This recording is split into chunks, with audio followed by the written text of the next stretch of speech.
Hi everyone.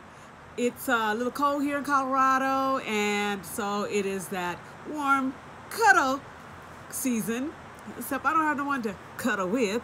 So anyway, I like to watch videos and I like to do just small crafts or read. So today I'm doing some small crafts. So what I'm doing right now is I'm going to show you this Barbie. I think she's so beautiful. She's the tall Barbie.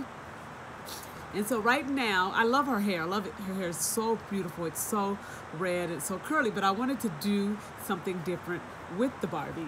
So what I did was I took a ball of yarn and I wrapped the yarn around a book of my choice or whatever, or it could be cardboard or whatever. And then I cut the ends because I wanted the yarn to be real long. Then I threaded the yarn through a needle that would be big enough to hold the yarn. So you may have to go needle shopping, and the needle should have a point to it. So then I took the doll and I had to take her head off the body because you can't thread the needle through her head without taking her head off the body. Then I used a substitute dollar store body and I put her head on this body. Now the only reason why her head is on the body right now is because that's what I do when I get ready to make the dread. So here's what I do. I take the thread and I find the hole, just a minute, that is, and if I can just get that right next to the last hole that I inserted in the doll's head, right next to the last lock, and I thread the needle through that hole, and I use a tool such like this, like it's a jewelry tool, and I pull, as you can see, I pull the thread through, and I tie a knot like this. Then I pull the knot through. Now,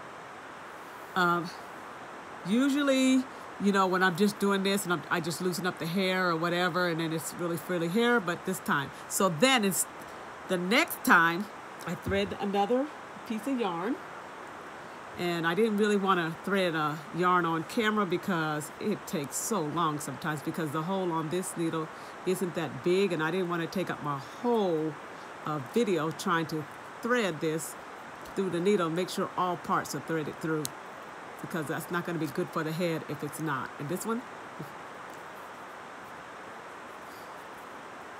it wasn't all going through. So I got to try again, move extra thread out the way. I got to try again, and the thing about it is my close-up vision isn't the best vision in the world. So we're going to try, twist and twist and twist as much as I can, and I'm going to get this through the needle. Slowly but surely, I got it all. So I got it through the needle. And what I'm going to do next, I can get this head here, is not going to be very focused, but there's all these holes going on in here. I'm going to skip one of the holes, because you don't have to thread every hole. And I'm going to do it again. And I'm going to push the needle through. I'm going to grab my tool. Excuse me. And I'm going to tie my knot. Don't pull it too much where the other end comes out. Okay. And pull it back through. Now what I do is I sometimes grab it down here. And it's a risk of tangling, but I don't know. I just like doing it from here because I feel like it untangles easier. So I pull it. Some people can just take it from the end and unwind it, but this is quicker for me. Okay, I do that to both ends. I just kind of grab it. Try to grab two parts each. Hold on to two pieces of yarn at the same time, like this one's about to ravel. Of course, it wants to show off because it's on film, and it's showing off pretty bad because I ain't never seen it ravel like this. It's really showing out. I ain't never seen it show out like that. But anyway, so there I go. So what I have is two pieces of yarn Okay, so I take, just a minute. It decides to be different because I'm on film, trying to be all different. So here I have 2 from one side of the ravel, and I have 2, just a minute, this didn't completely stay separated. So, here's the other side of the yarn, and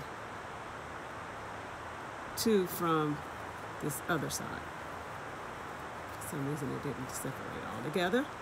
Okay, so what do I have here in the middle? I will probably have 4 strands, as you can see in the middle. There are 4 strands and 2 on the end. I can't braid with the head up in the air like that, so I reattach it back to the doll's body.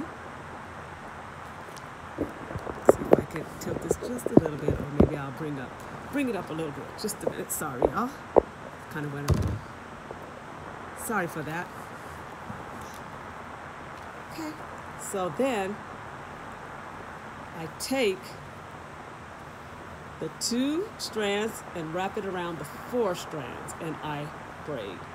I try to braid tight because I want them to stay small. And you can braid, you can braid any way that's in a position that's comfortable. I have the body kind of sitting in between my legs right here to hold it tight, and I'm just braiding and braiding. And you braid it all the way to the end, and I'm going to hurry up and do it for the video to get it to the end.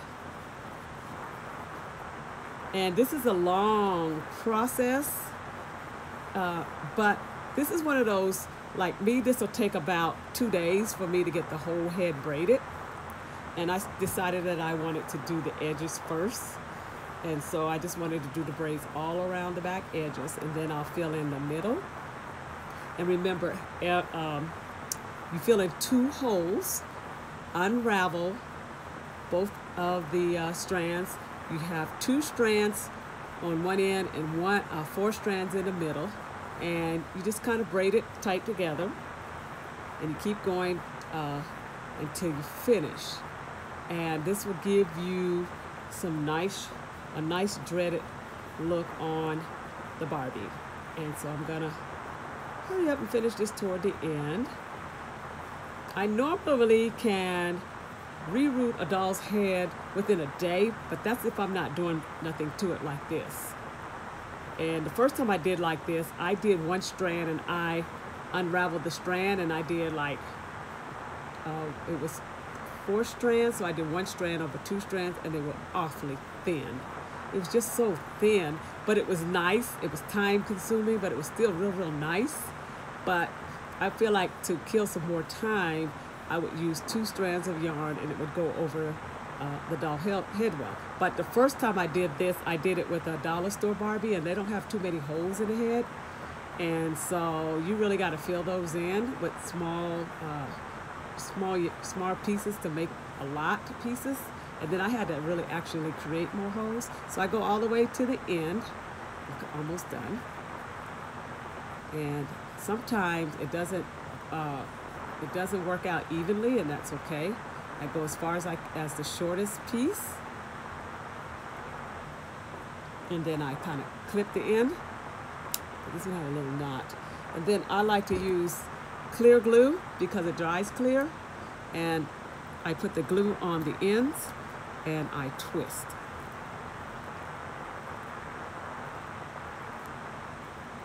Twist till I come to a little point, okay? And then it dries.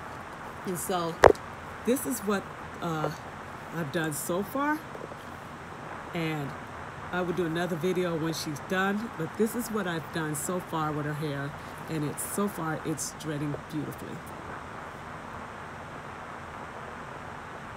Please like and subscribe to my video, and if you really like this video, please press like. Support my video. Thank you. Bye.